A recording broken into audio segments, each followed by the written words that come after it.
Capítulo 8. A Lei. Primeira parte.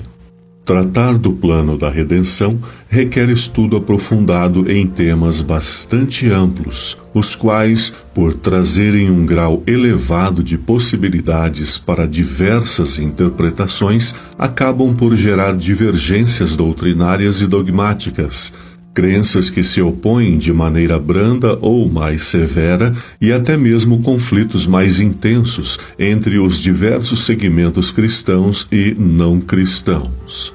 Um desses temas mais polêmicos é o da lei de Deus, expressa nos 10 mandamentos. Uma pergunta pode estar surgindo agora em sua mente: mas o que é a redenção, o perdão dos nossos pecados e a salvação eterna têm a ver com a lei dos 10 mandamentos, dada em forma escrita por Deus no Monte Sinai aos descendentes de Abraão, Isaque e Israel? De acordo com o apóstolo Paulo, em sua carta aos Romanos 6:23, o salário do pecado é a morte. Como já vimos antes, o pecado é um intruso que levou a humanidade à condenação da morte eterna, sendo que, no entanto, Deus providenciou e executou um plano para libertar o homem dessa condição fatal. No mesmo verso, Paulo acentua que, mas o dom gratuito de Deus é a vida eterna por Cristo Jesus, nosso Senhor. Pois bem, visto que o pecado de Adão e Eva trouxe a morte e que a graça em Jesus Cristo restituiu-nos o direito à vida eterna, há uma indispensável questão a ser respondida: como se dá o pecado? O apóstolo João responde afirmando que todo aquele que pratica o pecado transgride a lei. De fato, o pecado é a transgressão da lei. 1 João 3,4, Nova Versão Internacional. Assim, deve-se deduzir que o tema da lei está, de forma plena, relacionado ao plano da redenção, já que foi a transgressão da mesma que ocasionou todo o processo de busca e resgate do pecador através da manifestação de Deus nesta terra, na pessoa do seu Filho, Jesus Cristo. Por outro lado, a Bíblia toda enaltece a lei de Deus, colocando-a como a representação do seu próprio caráter e também como o fundamento do seu governo e da sua própria personalidade. Deus é amor. 1 João 4:8. E Paulo assim se refere à lei dos 10 mandamentos. O amor não pratica o mal contra o próximo. Portanto, o amor é o cumprimento da lei. Romanos 13:10. Jesus também o faz, engrandecendo de forma singular a sua lei. Se me amardes, guardareis os meus mandamentos. João 14:15.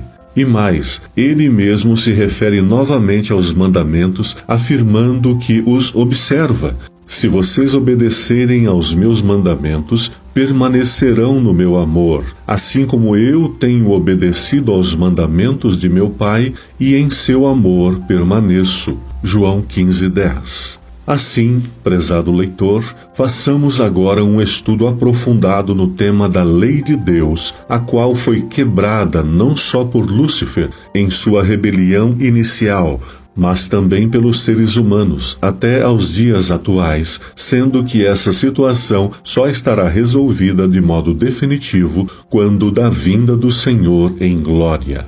A Bíblia traz as palavras de Deus à humanidade, como sendo uma forma de orientação quanto ao caminho de volta para a vida em sua presença, o que implica em restauração plena da imagem de Deus no ser humano, há tanto tempo desfigurada, já que nada que esteja contaminado poderá subsistir em sua presença. Há no plano da redenção a orientação para que sejamos restaurados à imagem plena de Deus quando da criação. E isto está relacionado a uma vida nova, em santidade, de vitórias sobre o pecado e seu originador. Em assim procedendo, estamos retornando aos braços do Pai, através da obediência e submissão à sua perfeita vontade, para que, em breve, isto que é mortal se revista da imortalidade, e isto que é corruptível se revista da incorruptibilidade. 1 Coríntios 15, 54. Um conteúdo muito valioso da Bíblia e que está diretamente relacionado a esse contexto de retorno aos caminhos de Deus e de volta à sua presença é o da Lei dos 10 Mandamentos, a qual pode ser considerada como uma cerca de proteção contra possíveis atitudes que possam trazer consequências nocivas, assim como o é a lei de trânsito, pela qual nos orientamos para evitar acidentes como colisões, atropelamentos, etc. Ora, se a lei orienta que não se deve avançar quando o sinal está vermelho, que não se deve ultrapassar irresponsavelmente em faixa contínua, entre outras coisas, qualquer que seja a transgressão de um desses ordenamentos oficiais, colocará as pessoas que estiverem no contexto sob risco iminente de até mesmo perderem a vida.